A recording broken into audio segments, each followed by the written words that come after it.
life's work. What? As president, I took an oath to defend the Constitution, and I have no greater responsibility than to protect our people, our freedom, and our way of life. We're in a lot of trouble! I will never relent in defending America, whatever it takes. Oh, really? Whatever it takes? 6 years of keeping the people scared. 6 years of fake terror alerts. 6 years after 9/11, and the federal government is still doing a lousy job of protecting the homeland. The General Accountability Office just recently released a scathing report on the Department of Homeland Security, saying that 6 years after 9/11, it still wasn't doing nearly enough to keep Americans safe. Are you freaking kidding me? 6 years after 9/11, and they're getting a failing grade in disaster preparedness? Good God. And by the way, what the hell is Michael Chertoff still doing as Secretary of Homeland Security? That guy was so clueless during Hurricane Katrina that he actually thought that he was doing a good job. He thought the entire government was doing a good job. In Baghdad, they airdrop water, food to people. Why can't they do that to their own people in New Orleans? We are extremely pleased with the response that every element of the federal government. We are extremely pleased with the response that every element of the federal government.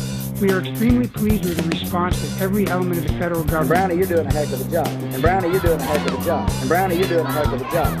These are the chuckleheads that are supposed to be keeping us safe from the next terrorist attack? Does that make you feel any safer, America? For all its tough talk, the Bush administration has never been serious about national security. Back in 2005, the 9/11 Commission issued its own report card on how the Bush administration was protecting U.S. citizens, and it too gave it a failing grade. 5 Fs? What the hell is it? 5 Fs, 12 Ds, and 2 incompletes. Where I come from, that means you fail and you have to stay back a grade. In 2004, Mother Jones magazine broke down how much money was requested or needed for specific homeland security projects versus how much the Bush administration's budget allocated for the projects. Cost for basic upgrades for subways and commuter trains, $6 billion. The Bush budget allocated only $100 million. We spend that in less than 12 hours in Iraq. Cost to train local emergency medical crews for terrorist attacks, $1.4 billion. The Bush budget first allocated only $50 million, or 4 hours, in Iraq, and then later eliminated the program entirely. Earlier this summer, the DHS announced that it was finally ready to spend just under $1 billion on first responder communication equipment that actually works. Are you freaking kidding me? They find $3 billion to spend every single week on this stupid war, and it took them 6 years to find just under $1 billion to spend on something that might actually save lives? In November 2001, just 2 months after 9/11, Congress told President Bush it was prepared to spend an extra $10 billion on critical homeland security measures. The President's response: I want to make it clear that if Congress appropriates $1 more than we have requested, I will veto the bill. It's a simple question of priorities, people, and protecting your ass is at the very bottom of the list. When it comes to national security, the emperor has no clothes. They failed us in Afghanistan, they failed us in Iraq, they failed us in Katrina, and they failed us on 9/11. And if they fail us again, and there's another terrorist attack on U.S. soil, there's going to be blood on the hands of everyone in the Bush administration and everyone in the federal government who didn't do enough to protect U.S. citizens. And instead, we're off running around fighting wars that we didn't need to be fighting. Good evening. The troop surge is working. Number of Iraqi civilian deaths, up. Number of U.S. soldier deaths, up. Number of attacks, unchanged. The biggest attack in the war, killing over 500 Iraqi civilians, took place during the surge. And this is a success? The troop surge is working. As I will explain tonight, our success in meeting these objectives now allows us to begin bringing some of our troops home. Wake up, America. The number of U.S. troops isn't going down, it's going up. Even if the President doesn't replace 5,000 or 6,000 troops that are already scheduled to return by Christmas, there'll still be over 33,000 more troops than there were before the surge began. According to General Petraeus and a panel chaired by retired General Jim Jones, the Iraqi army is becoming more capable. Bullshit. A year ago, 13 of Iraq's army battalions were rated not ready for combat. Today, that number is 43. The Iraqi army is not improving. We're moving backwards. Return on success. Now the Iraqi government must bring the same determination to achieving reconciliation.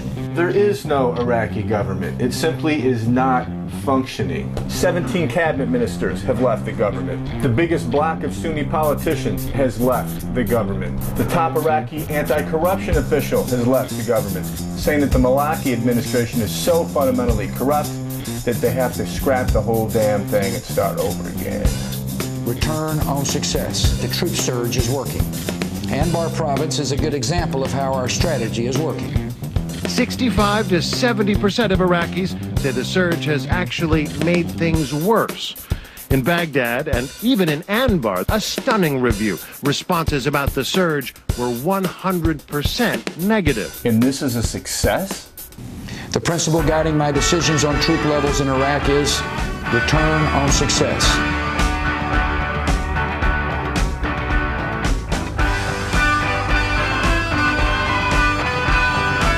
Our success in meeting these objectives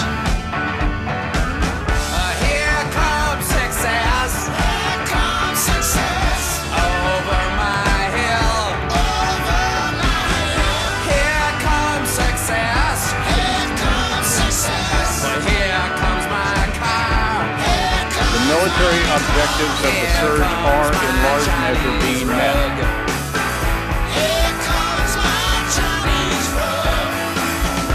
Return on success.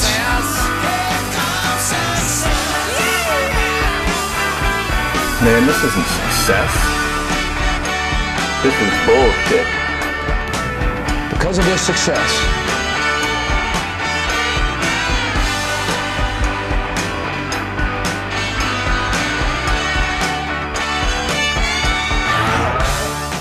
contact your elected officials and let them know what you think about George Bush's big success. They find $3 billion to spend every single week on this stupid war.